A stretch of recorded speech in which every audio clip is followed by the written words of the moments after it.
इस कहानी की शुरुआत में हम देखते हैं एक लड़की को जो अपने बॉस के साथ मार्केट में चल रही होती है और चलते चलते उसकी नजर एक मणि की तरफ पड़ती है और कहती है इस मणि का कलर बिल्कुल आपकी आंखों की तरह है। और वो इसे देखकर कुछ फील कर रही है, लेकिन वो फीलिंग क्या है वो नहीं समझ पाती। लेकिन अफसोस ये सब कुछ एक सपने में हो रहा था।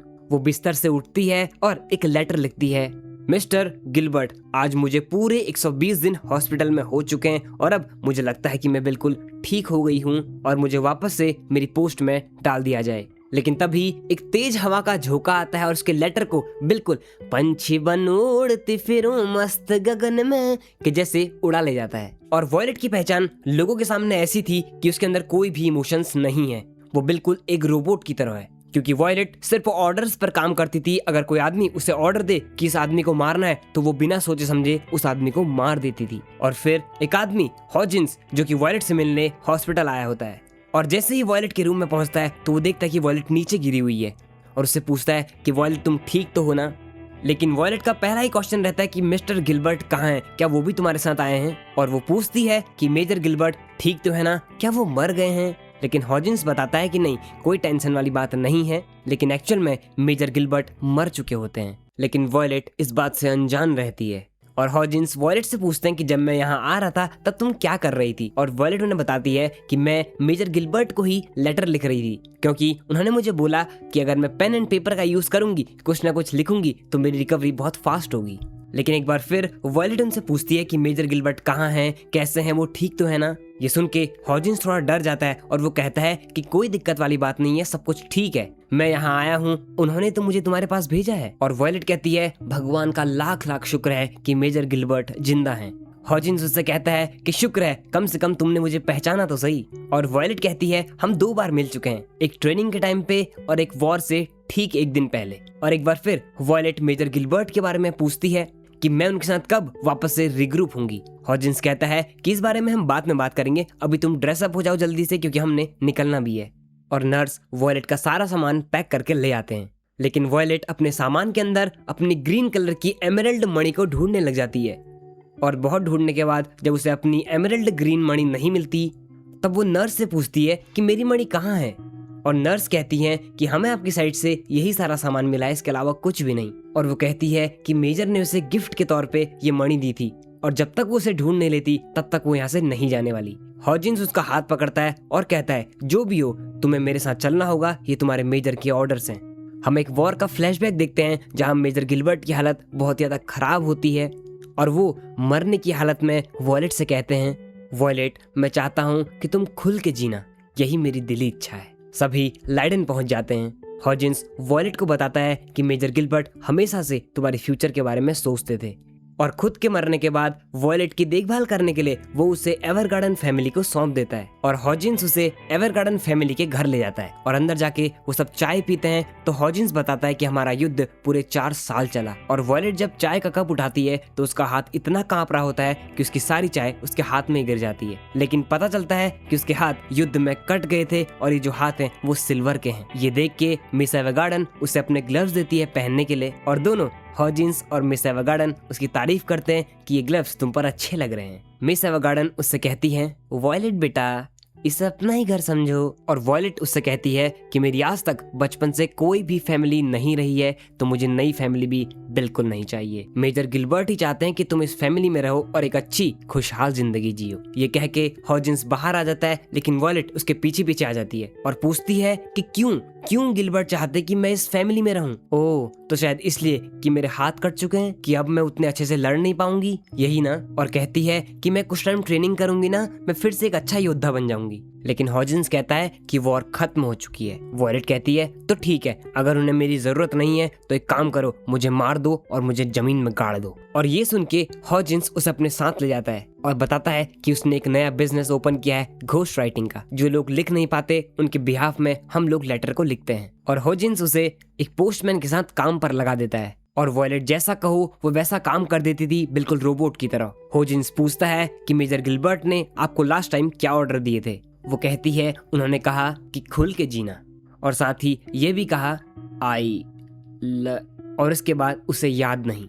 और अगले दिन एक आदमी लेटर लिखवाने ऑफिस आता है और वो लेटर में लिखवाता है कि तुम ही वो पहले इंसान थे जो मेरी जिंदगी में इतने अच्छे से रहे और तुम मेरे लिए इस दुनिया से भी बढ़कर हो। और लिखता है, मैं जानना चाहता हूँ कि तुम क्या फील करती हो, भले ही हम दोनों दूर हों, लेकिन आई लव यू। और यहाँ हर एक शब्द वॉयलेट अपने और मेजर के साथ रिलेट करने लगती है और वो ये जानती थी कि ये वर्ड उसने कहीं ना कहीं पहले जरूर सुना हुआ है। फिर हम देखते हैं जब गिलबर्ट मरने वाला होता है, वॉयलेट के दोनों हाथ कटे होते हैं, लेकिन फिर भी वॉयलेट चाहती है कि वो उसे मुंह से पकड़कर खींचकर बचा सके। गिलबर्ट कहता है, बस बहुत हुआ वॉयलेट, मैं चाहता हूँ कि तुम खुल के जीना और आई लव यू।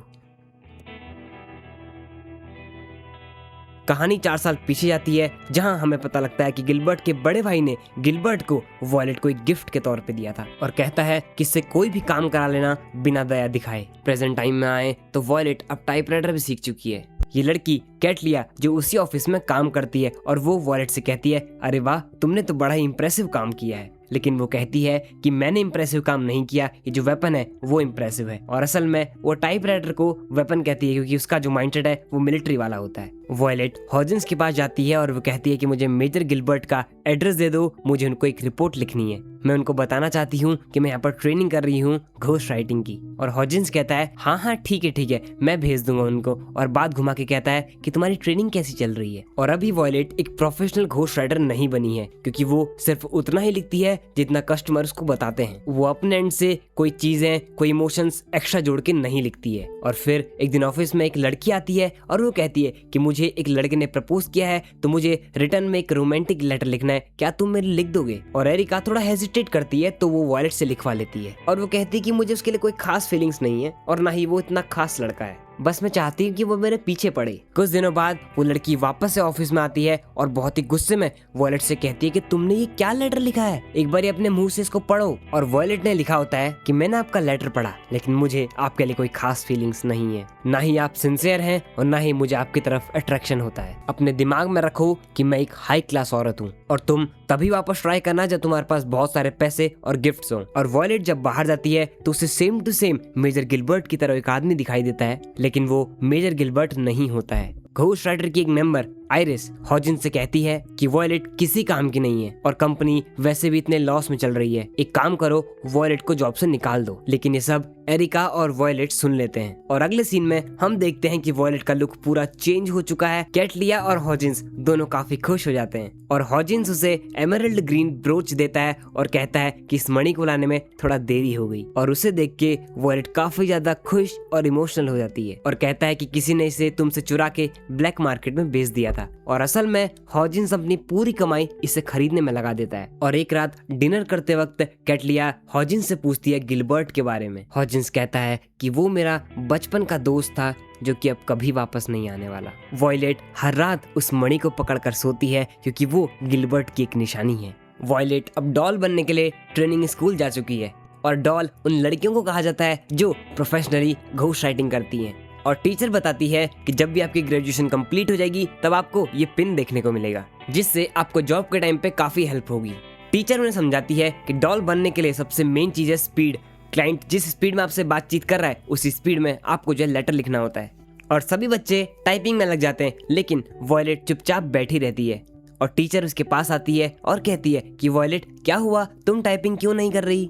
वो कहती है कि मैम आपने मुझे बताया ही नहीं कि किस स्पीड में मुझे टाइप करना है। ये सुन के मैम थोड़ा शॉक हो जाती है और वो कहती है वॉयलेट से कि अच्छा ठीक है, चलो एक काम करो, 200 कैरेक्टर्स पर मिनट टाइप करो। और वॉयलेट फटाफट टाइप करके उसे कंप्लीट भी कर देती है। फिर लंच टाइम में लुकुलिया और वॉयलेट थोड़ा जान पहचान करके दोस्ती कर लेते हैं। लंच के बाद टीचर ग्रेड्स दिखाती है और वॉयलेट ने सभी में टॉप किया होता है। और अगले दिन पेयर्स में घोस्ट राइटिंग ऑर्गेनाइज की जाती है। लुकुलिया और वॉयलेट का पेयर बनता है और लुकुलिया लेटर लिखवाती है वॉयलेट से अपने माँ बाप के लिए। लेकिन जब ये लेटर उसकी टीचर देखती है तो वो बहुत गुस्सा हो जाती है और कहती है हम इसे लेटर कंसीडर नहीं कर सकते क्योंकि इसके अंदर इमोशंस ही नहीं है। और अब ग्रेजुएशन डे आ जाता है और लगभग सभी को वो पिन मिल जाता है सिवाय वॉयलेट के। और ये बात वो हॉजिन्स को बताती है कि मुझे वो पिन नहीं मिला, लेकिन हॉजिन्स कहता है कि कोई बात नहीं। लेकिन फिर भी वो सोचती है कि अगर मुझे पिन मिलना ही नहीं था तो मैं यहाँ आई क्यों, और खुद से कहती है कि मैं अब भी लोगों को नहीं पढ़ पा रही हूँ। और एक दिन लुकुलिया वापस से वॉयलेट से मिलती है और वो उससे कहती है क्या तुम हमेशा मेजर गिलबर्ट की ही बातें करते रहती हो? अच्छा चलो बताओ तुम क्या लिखना चाहती हो उन्हें लेटर में। और पूरा समय चुपचाप ऐसे ही बर्बाद हो जाता है और आखिरी में वो कहती है कि मैंने कभी सोचा ही नहीं कि मैं उन्हें क्या लिखूंगी। लुकुलिया उसे सवाल करती है कि अच्छा बताओ कि तुम डॉल क्यों बनना चाहती हो। और वॉयलेट कहती है कि मैं बस आई लव यू का मतलब जानना चाहती हूँ। और ऐसे ही बातों में लुकुलिया उसे अपने पास्ट के बारे में बताती है। वो कहती है मेरा भाई भी वॉर में गया था और उसके माँ बाप बिजनेस के लिए हार्डे गए हुए थे, लेकिन हार्डे में वॉर के चलते उसके माँ बाप मर जाते हैं। वॉर खत्म होने के बाद उसका भाई आता है और वो देखता है कि उसके माँ बाप मर चुके हैं और वो खुद को दोषी मानने लग जाता है और रिग्रेट करता है, जिससे उसका मानसिक संतुलन थोड़ा खराब हो जाता है और वो दारू और नशा करने लग जाता है। वो कहती है भले ही मेरे माँ बाप मर चुके हैं लेकिन मेरा भाई तो जिंदा है, और इसी बात को लेकर वो खुश है और कहती है मैं हमेशा से अपने भाई को थैंक यू कहना चाहती हूँ लेकिन कभी कह नहीं पाई। और ये चीज वॉयलेट को हिट कर जाती है। लुकुलिया के बिहाफ में उसके भाई को एक लेटर लिखती है। उस पर लिखा होता है कि मैं शुक्रगुजार हूँ कि मेरा भाई अभी भी जिंदा है और हमेशा मेरा ख्याल रखने के लिए धन्यवाद। और ये पढ़ के उसका भाई काफी इमोशनल हो जाता है और ये लेटर लेके लुकुलिया वॉयलेट के साथ ऑफिस रूम जाती है। और टीचर जब इसका लेटर देखती है वो काफी इम्प्रेस हो जाती है और वो वॉयलेट को पिन भी दे देती है। और यहाँ से वॉयलेट की एक अच्छी डॉल बनने की शुरुआत हो गई थी। और फिर दोनों भाई बहन उस टावर में जाते हैं जहाँ वो बचपन में भी जाया करते थे और लुकुलिया वॉयलेट से थैंक यू कहती है। और एक दिन ऑफिस में आयरिस को एक होम रिक्वेस्ट आती है कजाली नाम की जगह से, और क्लाइंट का नाम होता है सोरा फ्लोरिड। और वो कजाली नाम सुनते ही कहती है कि ये तो मेरा होम टाउन है। वो काफी एक्साइटेड हो जाती है और एक्साइटमेंट के चक्कर में ही गिर जाती है और उसका हाथ टूट जाता है। वॉयलेट भी उनके साथ कजाली चले जाती है और वो दोनों वहां पहुंचते हैं एंड सभी उनका वेलकम करते हैं, उसके मम्मी पापा, उसके अंकल आंटी और पूरा परिवार। और वो बताती है कि सोरा फ्लोरिड तुम्हारी परदादी है तो उन्हीं का नाम यूज करके हमने तुम्हें यहाँ बुलाया है। और ये सुन के वॉयलेट थोड़ा गुस्सा हो जाती है और वो कहती है कि ये रूल्स के खिलाफ है और हमें अभी जाना होगा। और उसके घर वाले उसे समझाते हैं और मामला शांत हो जाता है। आयरिस की माँ आती है और वो वॉयलेट से कहती है कि आयरिस का बर्थडे आ रहा है तो हम एक इनविटेशन लेटर बनाना चाहते हैं। वॉयलेट कहती है कि ठीक है आप मुझे लिस्ट दे दो। उसकी माँ वॉयलेट को लिस्ट देती है। आयरिस वहाँ आती है और गौर से लिस्ट को देखती है और एनालाइज करती है कि इसके अंदर बहुत सारे लड़कों को उसके बर्थडे पार्टी में इन्वाइट किया गया है। वो अपनी माँ से पूछती है कि मेरे बर्थडे पार्टी में इतने सारे लड़कों को क्यों इन्वाइट किया गया है। वो कहती है आयरिस बेटा अब तुम बड़ी हो गई हो, तुम्हारी शादी भी तो करवानी है। और आयरिस एक नाम पर गौर करती है और वो देखती है एमॉन स्नो नाम का, और वो वॉयलेट से कहती है कि चाहे कुछ भी हो जाए इसे इनवाइट मत करना। और अब बर्थडे पार्टी आ जाती है और आयरिस को वो लड़का एमॉन स्नो दिख जाता है और वो वॉयलेट से पूछती है कि तुमने इसे इनवाइट क्यों किया जब मैंने तुम्हें मना किया था। तो वॉयलेट कहती है कि मैंने तुम्हारी मम्मी से पूछा तो उन्होंने कहा कि कोई दिक्कत नहीं है उसे इनवाइट कर लो, तो मैंने कर दिया। और आयरिस अपनी माँ और वॉयलेट से इतना नाराज हो जाती है कि वो वहां से भाग जाती है और पूरी बर्थडे पार्टी खराब हो जाती है और सभी लोग अपने अपने घर चले जाते हैं। वॉयलेट जब उसे कमरे में जाती है तो वो रो रो कर कहती है कि इसने मुझे बचपन में रिजेक्ट किया था और मैं नहीं चाहती थी कि ये मेरे बर्थडे पार्टी में आए। वॉयलेट कमरे से बाहर आती है और उसके माँ बाप को सब कुछ बता देती है और ये सुन के उसके मम्मी पापा उसके कमरे में आ जाते हैं, जिसे देखकर वो और भी ज्यादा गुस्सा हो जाती है और वो रो रो कर वॉयलेट से कहती है कि तुम कभी किसी की फीलिंग्स नहीं समझती हो। वो कहती है कि मैं बहुत कोशिश करती हूँ फीलिंग को समझने की, लेकिन मेरे लिए ह्यूमंस की फीलिंग समझना बहुत मुश्किल है। और आयरिस से माफी मांगती है और फिर आयरिस उसे एमॉन स्नो के बारे में बताती है कि हम बचपन से ही साथ पढ़े हैं और ये मुझसे हमेशा से अच्छे तरीके से बात करता था तो मैं भी इसको पसंद करने लगी थी। और कहती है कि मुझे लगा हमारी फीलिंग्स म्यूचुअल हैं, वो भी मेरे बारे में ऐसा ही सोचता होगा, इसलिए मैंने उसको प्रपोज कर दिया। मैंने कहा आई लव यू एमॉन, लेकिन वो इससे कहता है सॉरी मैं तुम्हें सिर्फ एक फ्रेंड की तरह देखता हूँ। और ये सुन के आयरिस का दिल टूट जाता है और इसी चक्कर में इसने अपने गांव को छोड़ा और लाडेन चलेगी एक डॉल बनने। और यहाँ भी इस कन्वर्सेशन में वॉयलेट को बस आई लव यू समझ में आया और वॉयलेट आयरिस को बताती है मेजर के आई लव यू के बारे में। वो कहती है कि मेजर ने मुझे भी आई लव यू बोला था। और ये बातें सुन के आयरिस थोड़ा थोड़ा वॉयलेट को समझने लगी थी और आयरिस वॉयलेट से कहती है क्या तुम मेरे लिए एक अपॉलॉजी लेटर लिखोगी क्या, क्योंकि मुझे सबसे माफी मांगनी है। और वो एक लेटर अपने माँ बाप के लिए भी लिखती है और ये लेटर जब उसके पेरेंट्स रिसीव करते हैं तो वो बहुत ज़्यादा इमोशनल हो जाते हैं। और अब इन्होंने वापस जाना होता है तो उसके मॉम डैड वहाँ आते हैं, उसे बर्थडे विश करते हैं, उसे गिफ्ट में बुके देते हैं और उन्हें बाय बोल के हैप्पी जर्नी बोल देते हैं। ट्रेन में वॉयलेट उससे पूछती है कि ये कौन से फ्लावर्स हैं जो तुम्हारे घर वालों ने दिए हैं। वो कहती है कि आयरिस फ्लावर्स इसी जगह पर उगते हैं और जब ये फूल खिलते हैं उसी महीने में मैं पैदा हुई थी, इसीलिए मेरे घर वालों ने मेरा नाम आइरिस रख दिया।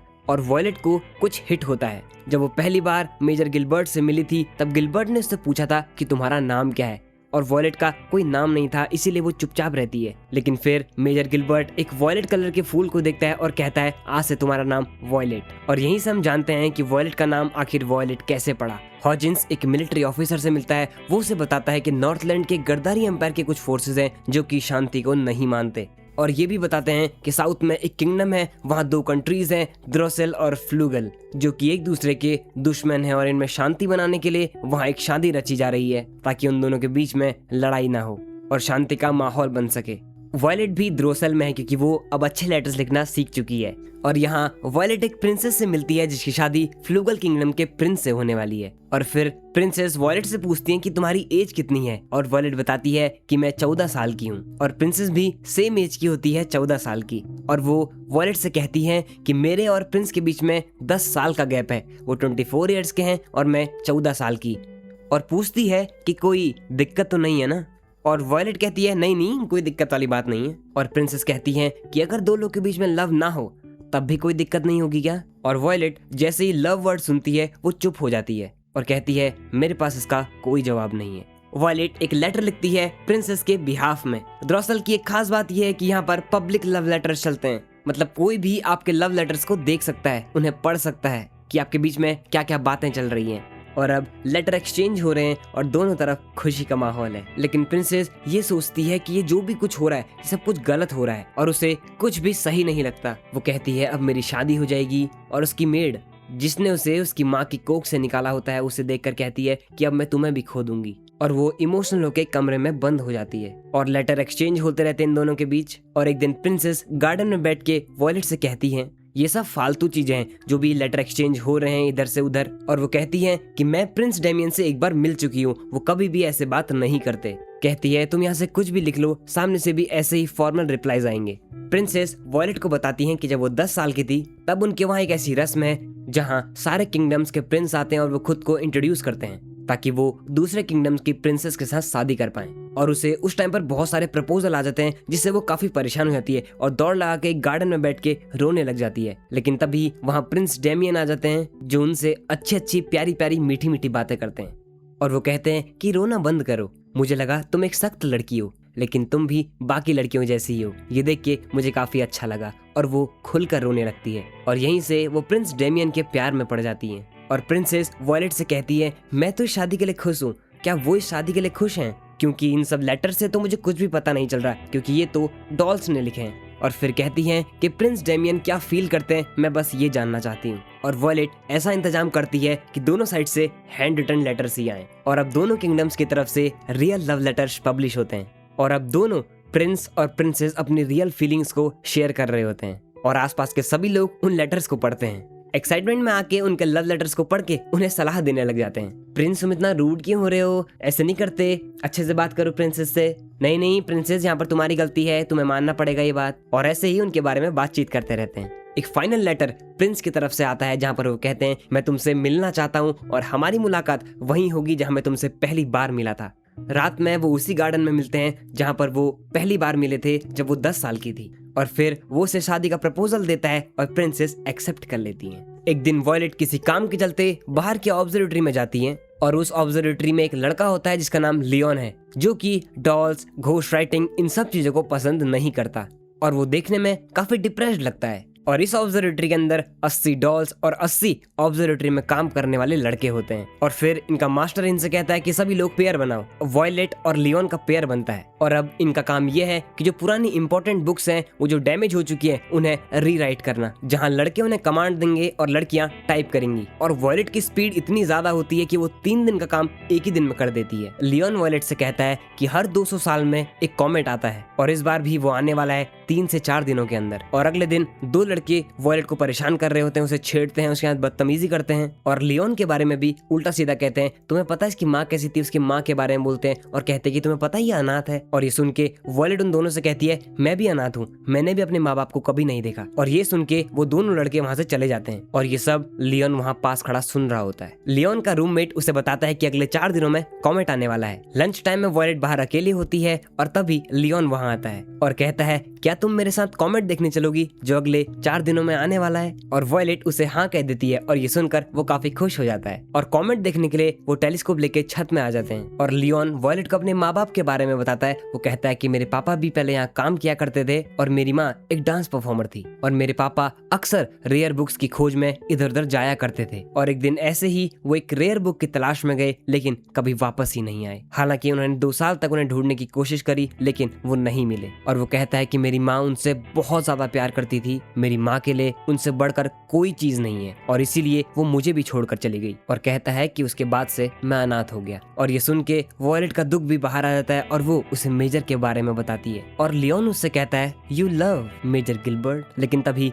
कॉमेट आ जाता है और ये बात अधूरी रह जाती है और दोनों साथ में कॉमेट देखते हैं। और अब वॉयलेट का जाने का समय आ गया क्योंकि वो लोग यहाँ सिर्फ 2 हफ्तों के लिए आए थे। और जाते समय लियोन बात करता है वॉयलेट से अपने माँ बाप के बारे में। कहता है कि मैं हमेशा से उनकी वजह से यहाँ पर रहा हूँ कि मैं सोचता था कि कभी मेरी माँ वापस आए। मेरे पापा भी यहीं काम करते थे और मैं भी यहीं काम करूंगा तो शायद कभी एक दिन मेरी माँ वापस आ जाए। पर अब मैं भी एक ट्रैवलर बनना चाहता हूँ बिल्कुल आपकी तरह। मैं भी कॉन्टिनेंट में घूमना चाहता हूँ, देखना चाहता हूँ और शायद कभी हम दोनों वापस मिल जाएं। तभी ट्रॉली वहां आ जाती है, वॉयलेट उसमें बैठकर जाने लगती है। वो थोड़ा हिचकिचाता है और अपने दिल की बात कहता है और कहता है कि कभी अगर किस्मत ने हमें वापस मिलाया तो क्या तुम मेरे साथ वापस से सितारे देखोगी? और वॉयलेट जा चुकी होती है। लियोन रोने लगता है और वो काफी इमोशनल हो जाता है। और अब वॉयलेट एक पॉपुलर घोस्ट राइटर बन चुकी है और उसे बहुत सारी रिक्वेस्ट आती हैं और उनमें से एक रिक्वेस्ट होती है ड्रामा के अंदर घोस्ट राइटिंग करने की और जिसके लिए वो हाँ बोल देती है। वो वहां जाती है एंड वो आदमी उसका वेलकम करता है और वो कहता है कि अंदर आइए। और वॉयलेट देखती है कि उसका पूरा कमरा बिखरा हुआ है। वॉयलेट कहती है कि मैं अपना टाइपराइटर लेके आई हूँ, क्या आपके पास पेजेस हैं? और वो कहता है कि नहीं मेरे पास कुछ नहीं है, लेकिन कहता है कि यहाँ पर पास में ही एक दुकान है, वहाँ आपको पेजेस मिल जाएंगे। और उल्टा वॉयलेट को ही काम बताने लग जाता है। कहता है जब वापसी में आओ तो मेरे लिए ये डिश ले आना। और वॉयलेट को ये देख के काफी गुस्सा आता है। वो कहती है कि मैं तुम्हारी घोस्ट राइटर हूँ, ना कि तुम्हारी मेड। लेकिन वो नशे में होता है तो वो चुपचाप सो जाता है। वॉयलेट मार्केट जाके पेजेस एंड डिश बनाने के लिए सामान ले आती है। वॉयलेट के हाथ मैकेनिकल होने के बावजूद भी वो उसके लिए खाना बनाती है और उसे खिलाती है। और रात को वो आदमी अपनी दारू की बोतल ढूंढने लगता है लेकिन वॉयलेट ने वो पहले ही छुपा दी होती है जिससे उनके काम में कोई दिक्कत ना हो।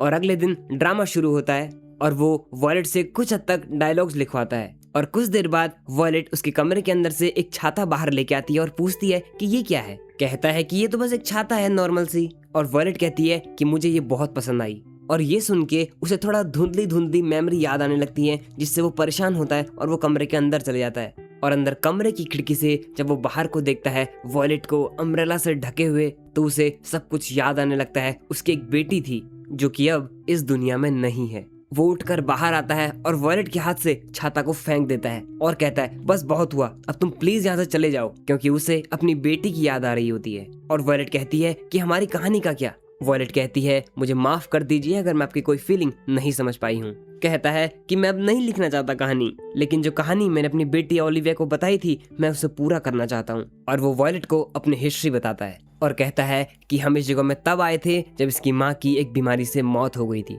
मुझे मालूम था कि मेरी बेटी अपनी माँ के बिना बिल्कुल अकेली है, लेकिन कभी भी उसने मुझे ये एहसास नहीं होने दिया, बल्कि वो हर काम में मेरी मदद किया करती थी। और उसकी यादों में हम देखते हैं उसकी बेटी उससे कह रही है पापा क्या मैं इस लेक को पार कर लूंगी इन पत्तों की मदद से? और कहती है कि मैं आपसे प्रॉमिस करती हूँ एक दिन मैं जरूर इसके ऊपर चल के दिखाऊंगी। लेकिन जो बीमारी उसकी पत्नी को हुई थी वही सेम बीमारी उसकी बेटी को भी हो जाती है और वो उसे ठीक करने के लिए बहुत सारे डॉक्टर्स के पास जाता है, लेकिन कहीं भी उसकी बीमारी ठीक नहीं हो रही थी। और डॉक्टर्स आखिरी में कहते हैं कि इसके पास बहुत ही कम समय बचा है। उसके पापा डिसाइड करते हैं कि वो उसका आखिरी समय उसके साथ जंगलों में बिताएंगे। ओलिविया मरने से पहले उस जगह में बहुत खुश थी और अपनी बेटी के मरने के बाद इसने सारी उम्मीदें खो दी। और ये सुन के वॉयलेट भी बहुत जोर से रोने लगती है और वॉयलेट से कहता है कि चलो हमें आगे की कहानी भी लिखनी है। और उसकी बेटी का जो सपना था लेक के ऊपर चलने का, वो फाइनली वॉयलेट पूरा कर देती है। और ये देख के उसे अपनी बेटी की इतनी याद आती है कि वो फिर से रोने लगता है। अब जाने का समय आ गया था तो दोनों एक दूसरे को बाय बोलते हैं और गिफ्ट के तौर पे वो वही अम्ब्रेला वॉयलेट को देता है। और शिप में जाते वक्त वो थोड़ा इमोशनल हो जाती है और खुद पर सेल्फ डाउट करने लगती है। सोचती है कि पहले मैं इतने लोगों को मैंने मारा हुआ है और अब मैं इतना अच्छा काम कर रही हूँ, क्या मुझे सच में जीने का हक है?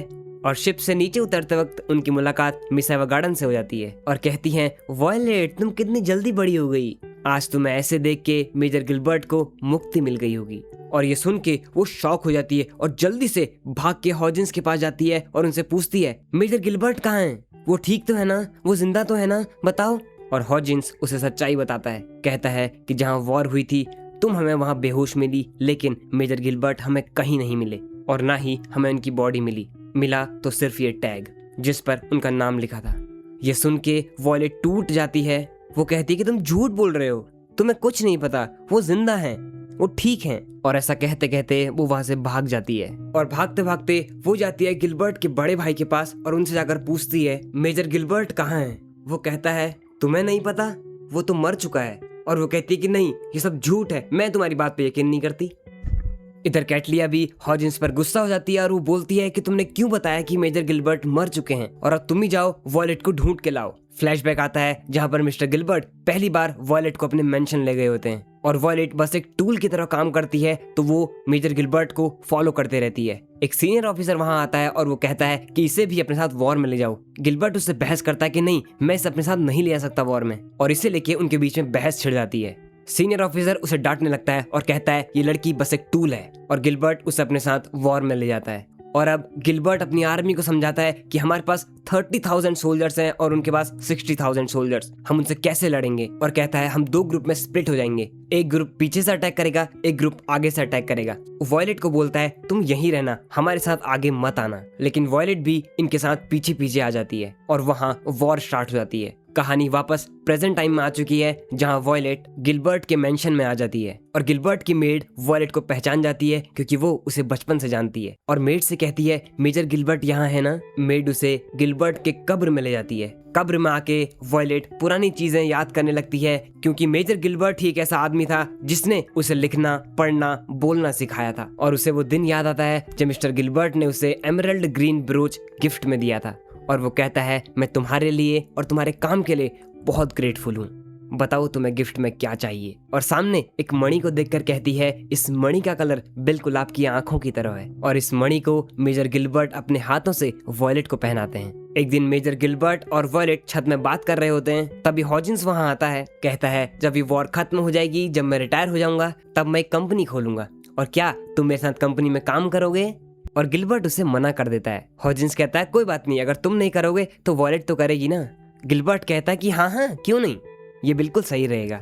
लेकिन ये बात वॉयलेट के दिमाग में रह जाती है और थोड़ी देर बाद वो मेजर से पूछती है मेजर क्या अब आपको मेरी जरूरत नहीं है? क्या अब आप मुझे ऑर्डर देना बंद कर देंगे कि क्या अब मैं कर्नल हॉजिंस के साथ काम करूंगी? और गिलबर्ट उसे दिलासा देता है कि नहीं नहीं ऐसी कोई बात नहीं है। और अब वॉर का सीन आता है। मेजर गिलबर्ट अपने सभी साथियों को लेके आगे बढ़ता है और एक हॉल में जाता है। पहले तो वहाँ कोई नहीं होता, सब शांत माहौल रहता है, लेकिन अचानक एनिमीज उन पर हमला कर देते हैं और वॉयलेट ये चीज पहले ही सेंस कर लेती है। वो मेजर का हाथ पकड़ती है और वहाँ से ले जाती है। हर तरफ फायरिंग चल रही होती है, सभी लोग लड़ रहे होते हैं और मेजर गिलबर्ट को भी गोली लग जाती है। और कुछ देर के बाद लगभग सभी लोग मर चुके होते हैं, केवल मेजर गिलबर्ट और वॉयलेट छत में बचे रहते हैं। और मेजर गिलबर्ट हवा में फायरिंग करके अपने साथियों को बताते हैं कि यहाँ सब कुछ एकदम क्लियर है, लेकिन तभी 2 लोग पीछे से आ जाते हैं और वो सीधा मेजर गिलबर्ट की आंख में गोली मारते हैं। ये देख वॉयलेट चिल्लाकर कहती है मेजर। गिलबर्ट को गोली लगते देख वॉयलेट एक एनिमी को मार देती है। वो दूसरे एनिमी को मारने का ट्राई करती है, लेकिन अनफॉर्चुनेटली उसकी जो गन है वो अटक जाती है। लेकिन तब तक वो एनिमी वॉयलेट के एक हाथ में गोली मार देता है और गिलबर्ट उस बचे हुए एनिमी को जैसे तैसे करके मार देता है। लेकिन उसी समय एक बम धमाका होता है और वॉयलेट अपना दूसरा हाथ भी खो देती है। दोनों बहुत ही क्रिटिकल सिचुएशन में होते हैं, लेकिन वॉयलेट फिर भी अपने मेजर के बारे में सोचती है और वो कहती है चाहे कुछ भी हो जाए मेजर, मैं तुम्हें बचा के रहूंगी, मैं तुम्हें इस हालत में मरने नहीं दूंगी। और अपने मुंह से मेजर को खींचने लगती है। गिलबर्ट कहता है बस बहुत हुआ वॉयलेट, तुम्हें जीना होगा, मैं चाहता हूँ कि तुम खुल के जियो, यही मेरी दिली इच्छा है, और आई लव यू। और वो कहती है लव, इसका क्या मतलब होता है? और वॉयलेट एक ऐसी लड़की है जिसे आई लव यू का मतलब भी नहीं पता, लेकिन फिर गरदारी वाले अपने ही कैसल को ब्लास्ट कर देते हैं और वॉयलेट को बचाने के चक्कर में मेजर खुद मर जाते हैं। और फिर एक दिन वो वहां वापस आती है और जमीन को देखकर पत्थर हटाने लगती है, लेकिन फिर हॉजिंस आता है, उसे मनाता है और उसे वापस घर ले जाता है। और घर जाकर वो खुद को एक कमरे में बंद कर लेती है। और अब वॉयलेट को रात में डरावने सपने भी आने लगते हैं और वो इतना डर जाती है कि वो सुसाइड करने के लिए तैयार हो जाती है और अपने हाथों से अपना गला दबाने लगती है, लेकिन यहाँ भी उसके हाथ उसका साथ नहीं देते। वो बंद कमरे में खूब रोती है और फिर वॉयलेट के लिए एक लेटर आता है। और आज पहली बार ऐसा हो रहा था कि वॉयलेट के लिए एक लेटर आया है, क्योंकि अभी तक वो दूसरों के लिए लेटर लिखती थी, लेकिन आज पहली बार उसके लिए लेटर आया है। और ये लेटर देने एक पोस्टमैन अंकल आते हैं और वो देखती है कि पोस्टमैन के पास बहुत सारे लेटर्स हैं। वॉयलेट उनकी मदद करने के लिए उनके साथ लेटर डिलीवर करने चली जाती है और कहती है कि कोई भी लेटर कभी भी अनडिलीवर्ड नहीं होना चाहिए। किसी को इतनी छोटी सी चीज बहुत बड़ी खुशियां दे सकती है। और सारा काम खत्म करने के बाद वो खुद का लेटर पढ़ती है और लेटर होता है एरिका और एरिस की तरफ से और लिखते हैं, हमें तुम्हारी बहुत चिंता हो रही थी वॉयलेट, तुम ठीक तो हो ना? वॉयलेट धीरे धीरे समय के साथ मूव ऑन करती है और इन सभी चीजों को एक्सेप्ट करती है। और एक दिन हॉजिंस के पास जाती है, पूछती है कि क्या मैं जिंदा रहने लायक हूँ?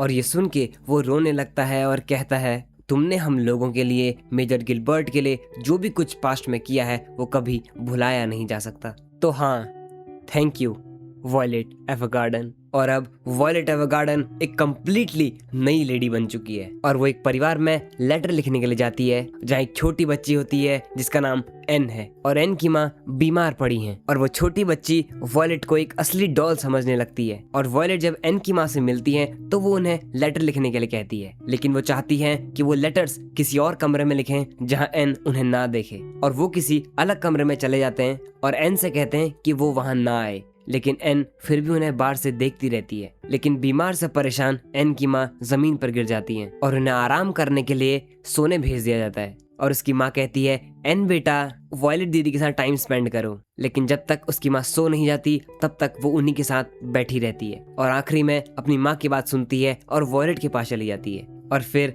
एन वॉयलेट से कहती है कि मुझे तुमसे कोई दिक्कत नहीं है क्योंकि तुम गेस्ट नहीं हो, क्योंकि गेस्ट जब भी आते हैं वो मुझे मेरी माँ से दूर कर देते हैं। और वॉयलेट उसे बताती है कि वो यहाँ सिर्फ 7 दिनों के लिए आई है। और एन की माँ वॉयलेट से लगातार लेटर्स लिखवाती है और इन 7 दिनों में वॉयलेट और एन की दोस्ती काफी गहरी हो गई। और आखिरी दिन वो छोटी बच्ची वॉयलेट से कहती है, वॉयलेट दीदी, ये जो भी चीजें मैं आपके साथ कर रही हूँ, असल में ये सब मुझे अपनी माँ के साथ भी करना था, लेकिन क्योंकि वो बीमार है इसीलिए मैं आपके साथ ये सब चीजें कर रही हूँ। और आखिरी दिन में एन की माँ की तबीयत बहुत ज्यादा खराब हो जाती है। एन अंदर से भाग के आती है और कहती है, मॉम तुम ये लेटर किसे लिख रही हो और क्यों लिख रही हो? क्या तुम ये लेटर्स पापा को लिख रही हो? पापा अब जिंदा नहीं हैं और आप ठीक क्यों नहीं हो रही हैं? मुझे मालूम है आपकी बीमारी के बारे में, आपके पास जितना भी टाइम है वो मेरे साथ गुजारिए, मुझे पता है मैं उसके बाद अकेली हो जाऊंगी, तो फिर क्यों? क्या लेटर्स मुझसे ज्यादा इम्पोर्टेंट हैं? और उसकी माँ रोती है और कहती है, एन तुमसे ज्यादा इम्पोर्टेंट कुछ भी नहीं है मेरे लिए।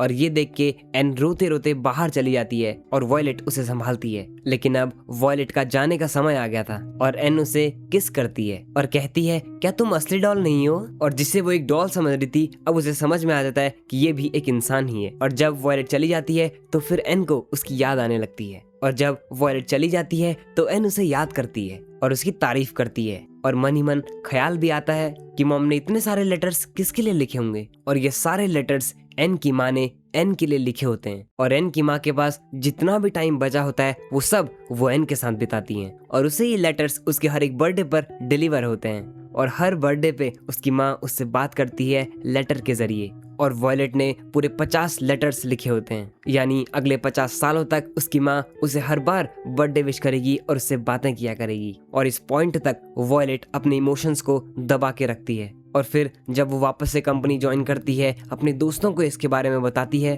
तब वो जोर जोर से रोने लगती है और कहती है जो हमसे प्यार करते हैं वो हमेशा हमें देख रहे होते हैं। और अगले दिन कैटलिया और हॉजिंस एक रिक्वेस्ट के बारे में बात कर रहे होते हैं जो कि सिविल वॉर साइट से आई होती है, लेकिन हॉजिंस कहता है कि मैं किसी भी डॉल को वहां नहीं भेजने वाला। लेकिन ये सब कुछ वॉयलेट बाहर से सुन रही होती है। लेकिन अगले दिन जब हॉजिंस इस रिक्वेस्ट को वापस से चेक करता है तो वो देखता है कि वो रिक्वेस्ट वहां से गायब हो चुकी है और वो समझ जाता है कि वॉयलेट इस रिक्वेस्ट को पूरा करने के लिए जा चुकी है। और वॉयलेट उस जगह के नियरेस्ट पोस्ट ऑफिस में जाती है और वहां जाने के लिए रिक्वेस्ट करती है, लेकिन वो लोग उसे मना कर देते हैं। और वॉयलेट उन्हें दावा करती है कि हम वहां जा सकते हैं, हमें सिर्फ एक स्किल्ड पायलट और प्लेन की जरूरत पड़ेगी। सिविल वॉर से जिनकी रिक्वेस्ट आई है उनका नाम एडन होता है और हम देखते हैं कि एडन लोगों पे अचानक हमला हो जाता है और सभी लोग मारे जाते हैं। बचते हैं तो सिर्फ 2 लोग, एडन और येल। लेकिन तभी येल को कहीं से गोली पड़ती है। एडन उसका सहारा बनके उसे वहां से छुपाकर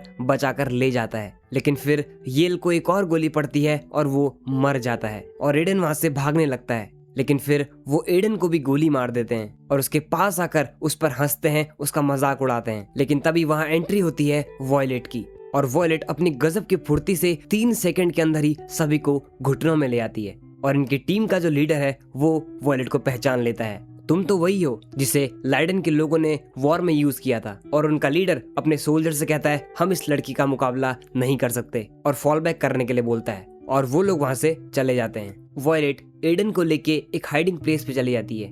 रात हो जाती है और वो एडन का ख्याल रखती है, लेकिन एडन उससे कहता है कि मैं वैसे भी मरने वाला हूँ और क्या तुम मेरा ख्याल रखने की जगह मेरे लिए एक लेटर लिख सकती हो। और वो इसके लिए मान जाती है और वो अपने माँ बाप के लिए लेटर लिखता है। लेकिन वॉयलेट के पास यहाँ टाइपराइटर नहीं है, लेकिन वो उसके कहे हुए वर्ड्स को उंगलियों की मदद से याद करती है। और अब एडन की हालत और भी ज्यादा खराब होने लगती है, उसके मुंह से खून आने लगता है, उसकी जेब से रुमाल और उसके लवर की फोटो निकलती है जिसका नाम मरिया है।